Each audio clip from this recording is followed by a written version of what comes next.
Business எல்லாம் பண்ணிக்கிட்டு ஆளு கெத்தா மாசா எப்படி இருந்த நீங்கள் இப்படி ஆயிட்டீங்களே ஆள் கடத்துற அளவுக்கு அப்படின்னு காவேரி சொன்னது கரெக்டாக இல்லையா அப்படின்னு கமெண்ட்ஸில் சொல்லிடுங்க.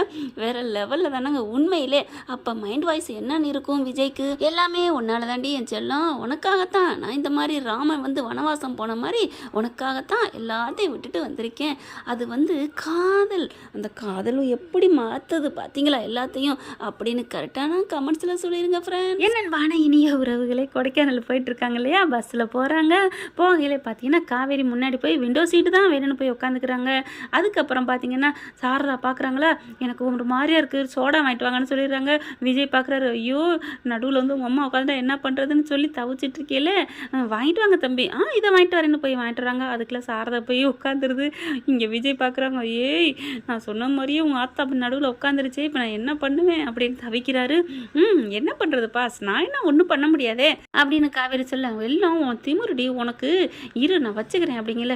வச்சுக்கோங்க மாமா, வச்சுக்கிறதுக்கு தானே நான் இருக்கேன் ஒன்று அப்படிங்கிறாங்க. அதுக்கப்புறம் சாரதா பாட்டுக்கு சோடா குடிச்சிக்கிட்டு வருது. இவர் விஜய் உட்காந்துட்டு இருக்காரு அப்படிங்கிறாரு, தவிக்கிறாரு, துடிக்கிறாரு.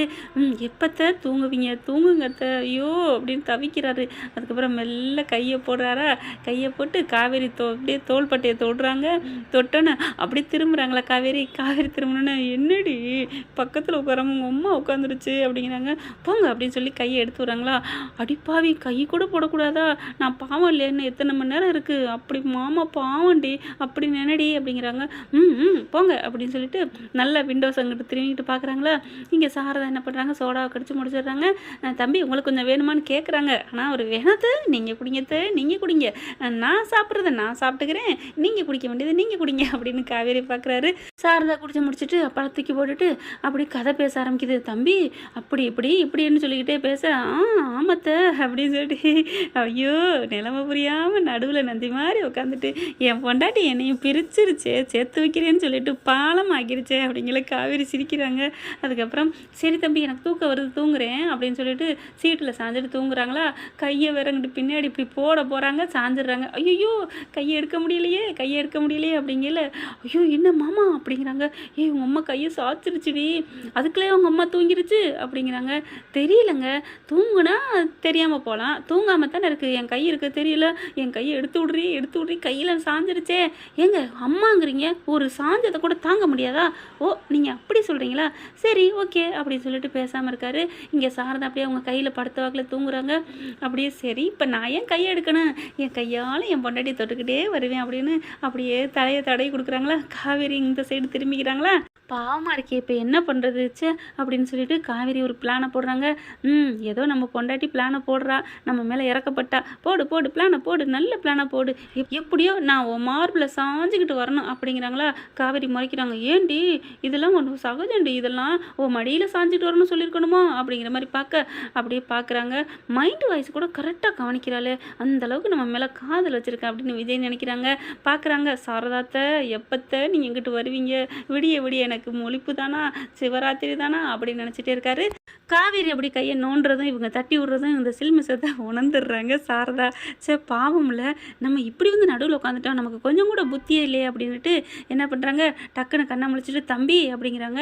என்னத்தை, எனக்கு என்னமோ 2 பேர் நடுவில் உட்காந்துருக்கிறது ஒரே டிஸ்டர்பன்ஸாக இருக்குது. அத்தை அப்படியா அப்பா என்னம்மா தவிக்கிறானே மனுஷன் அப்படின்னு சாரதா மனசில் நினச்சிக்கிறாங்க. அதுக்கப்புறம் அதனால் இந்த பக்கத்து காலை நான் நல்லா தொங்க விட்டுட்டு வரணும், நீங்கள் எங்கிட்ட உட்காந்துக்கிறீங்களா அப்படிங்கிறாங்க. ஐயோ அத்தை அப்படின்னு சொல்லிட்டு வேகமாக விஜய் எங்கிட்ட எந்திரிக்கிறாரு. வாங்கத்த அப்படின்னு. அப்பா மாப்பிள்ளை என்னம்மா ஆர்வப்படுறாரு, விட்டா இங்கே காவேரி முழுங்கிடுவார் போல இருக்கே. பரவாயில்ல, சந்தோஷம் வருதா சந்தோஷம்தான் அப்படின்னு சொல்லிட்டு அப்படியே மெல்ல அப்பா தெய்வம் கண்ணை இப்போ தான் திறந்துருக்கு அப்படின்னு மனசில் நினச்சிட்டு மைண்ட் வாய்ஸ்னு சத்தமாக பேசுகிறாரா விஜய் ஆர்வத்தில் அப்படின்னு சொல்லி வேகமாக அப்படியே மெல்ல இறக்கி விட்றாங்க சாரதாவை. அதுக்கப்புறம் அங்கிட்டு போய் உள்ளார உட்காந்துக்கிறாரா. காவேரி எப்படி அம்மாவை உட்கார சொல்லுங்கள், அவங்க உட்கார போகிறாங்க. எங்கே ஆளை காணோம் அப்படின்னு பார்க்குறாங்க. அத்தை மாப்பிள்ளை நான் இங்கே இருக்கேன். பார்த்தா அடுத்த 2 சீட்டு தள்ளி அங்கே இடம் இருக்குது, அங்கே போய் உட்காந்துடுறாங்க. என்ன அத்தை? இல்லை எனக்கு நல்லா இங்கே ஃப்ரீயாக இருக்குது, அதான் நான் இங்கே வந்துட்டேன், நீங்கள் உட்காந்துட்டு வாங்க ஃப்ரீயாக, நீங்கள் தூங்குங்க அத்தை, தூங்குங்க மாப்பிள்ளை தூங்குங்க அப்படிங்கிறாங்க. நான் ஏன் தூங்க போகிறேன்? ஏய் உங்கள் அம்மா நமக்கு நல்லா புரிஞ்சுக்கிட்டாங்க. அங்கே பார்த்தில்ல நமக்காக தள்ளி போய் உட்காந்துட்டாங்க. போங்க ஒரு பெத்த தாயும் பிள்ளையும் பிரிக்கிறீங்கல்ல அப்படிங்கிறாங்க. அடி பாவி, ஒரு கட்டின புருஷன் பொண்டாட்டியை பிரிக்கிறதாண்டி பாவம். அதெல்லாம் இல்லை, பிள்ளையும் அம்மாவையும் பிரிக்கிறதான் பாவம். அதெல்லாம் இல்லை, புருஷன் பொண்டாட்டியை பிரிக்கிறதான் பாவம். சரி நம்ம ஃபேன்ஸ்கிட்ட கேட்டுருமா, நீங்கள் சொல்லுங்கள் ஃப்ரெண்ட்ஸுகளே, யாரை பிரிக்கிறது பாவம் அப்படின்னு கமெண்ட்ஸில் சொல்லிடுங்க அப்படின்னு விஜயும் காவேரியும் கேட்குறாங்க. கேட்டு முடிச்சுட்டு அதுக்கப்புறம் அதெல்லாம் கிடக்கட்டும் காவேரி, உனக்கு உண்மையிலே நான் பக்கத்தில் வந்து படுத்துருக்குது பிடிக்குதா பிடிக்கலையா அப்படின்னு டக்குன்னு இருக்கிய கட்டி பிடிச்சிடுறாங்க. எனக்கு ரொம்ப பிடிச்சிருக்கு மாமா, நான் சும்மா பந்தா பண்ணேன், ஆனால் நீங்கள் தள்ளி உட்காந்து எனக்கு ஒரு மாதிரி இருந்துச்சு தெரியுமா, எப்படா இப்படி வந்து கட்டி பிடிப்பீங்க, எப்படா உங்கள் கையை நான் எடுப்பேன், எப்படா இப்படி என் கழுத்துக்கு கீழே உங்கள் கையை வச்சுக்கிட்டே நான் வரணும், அப்படிலாம் நான் நினச்சிக்கிட்டே இருந்தேன் தெரியுமா அப்படின்னு காவேரி சொல்லிக்கிட்டு விஜயோட கையை எடுத்து தன்னோட கன்னத்துக்குள்ள காதுக்கு நடுவில் அப்படியே கழுத்தை வச்சு அணைச்சிக்கிறாங்க, எடுத்து வச்சுக்கிறாங்க.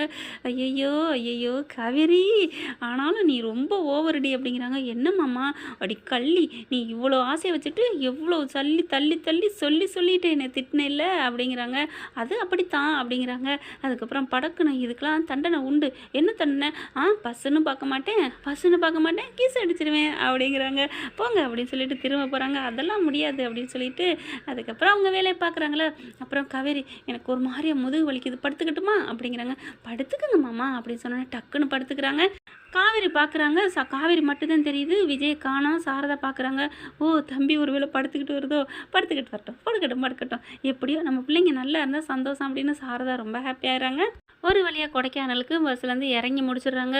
அப்படியே பார்த்தா விஜய் நல்லா தூங்கிடுறாருங்க. சாரதா அப்படி வண்டி நின்னகையோட எந்திரிச்சிடுறாங்க. அவங்க தான் முதல்ல காவேரி அப்படின்னு முடிச்சிடுறாங்க. எழுப்புடி உன் புருஷனை, அம்மா நல்லா தூங்குறாருமா, இறங்க வேணாம்மா நம்ம, எழுப்பு அப்படிங்கல. ஏங்க அப்படிங்கல. வந்துருச்சு போல இருக்கே, ஆனால் அழகா இருக்கே, மெத்தையில் தூங்குற மாதிரி, இன்னும் கொஞ்சம் நேரம் தூங்குடா விஜய் அப்படின்னு கண்ணை மூடிக்கிட்டே இருக்காரு. காவேரி அதை புரிஞ்சுக்கிறாங்க. மாமா எந்திரிங்க மாமா, உங்கள் சேட்டையெல்லாம் இது பஸ்ஸு மாமா, இறங்குங்க மாமா. காவேரி போடி அப்படின்னு சொல்லிட்டு மனசுலேயே நினச்சிட்டு தூங்குறாரு. நீங்கள் நடிக்கிறீங்கன்னு எனக்கு தெரியுது, எந்த ஒரு வேலையாக இருந்தாலும் நம்ம ஊரில் போய் வச்சுக்கலாமாம்மா, அங்கே யாருமே இல்லை, பஸ்ஸுலேயே உங்கள் மாமி அவங்களுக்கு விட்டு கொடுத்துட்டு போனாங்க, கொடைக்கானலில் விட்டு கொடுக்க மாட்டாங்களா என்ன, ப்ளீஸ் மாமா எந்திரிக்க மாமா அப்படின்னு காவேரி குசுன்னு காதுக்குள்ளே சொல்கிறாங்களா. ஆஹா, நம்ம பொண்டாட்டி நம்மளோட மனநிலையை கரெக்டாக புரிஞ்சு வச்சுருக்காளே. விஜய் அதான் கச்சேரி அங்கே இருக்குன்னு சொல்லிட்டாளேடா, கொடைக்கானலில் இருக்குங்கல்ல, அப்புறம் ஏன்டா சும்மா ஒரு 2 நிமிஷத்துக்கு எந்திரிடா, பாவண்டா உன் பொண்டாட்டி மாமியால் தவிக்கிறாங்க, எந்திரி ஜூட் அப்படின்னு அப்படியே ஒன்றும் தெரியாத மாதிரி. என்னம்மா வந்துருச்சா ஊரு, நடிக்காதடா அப்படின்னு தொடையில் கிள்றாங்க. அடியே பாவி அப்படிங்கிறாங்க. என்னம்மா சத்தம் அப்படின்னு சாரதை கேட்க, ஒன்றும் இல்லைம்மா சும்மா பேசிக்கிட்டு இருந்தால், நீங்கள் போங்க நாங்கள் பின்னாடியே வர்றோம், எந்திரடா அப்படின்னு சொல்லிட்டு எழுப்புறாங்க. அடி பாவி இப்படி அடி கில்லுவ அப்படின்னு சொல்லிகிட்டே வராங்க. ஓகே ஃப்ரெண்ட், பார்க்கலாம் என்ன நடக்க போகுதுன்னு. இந்த பகுதி உங்களுக்கு பிடிச்சிருந்துச்சுன்னா உங்கள் பொண்ணு எனக்கு ஒரு லைக்கை போட்டு சப்ஸ்கிரைப் பண்ணிடுங்க. Thank you friends.